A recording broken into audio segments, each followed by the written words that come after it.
Dayon gindalan nila siya sa guwa sang syudad para ilansang sa krus. Sang ginkuha na nila si Jesus pagwa sa pretoryo, kagindala si Jesus sang mga soldado, kag nagwa sila sa syudad.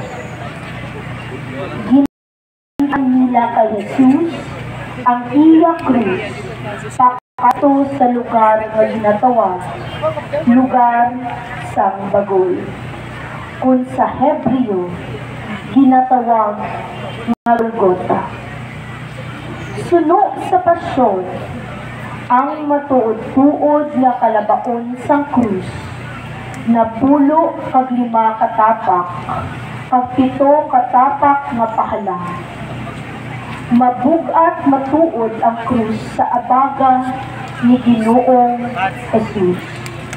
Kag nangin mas mabugat pa tungod sa ato mga sala.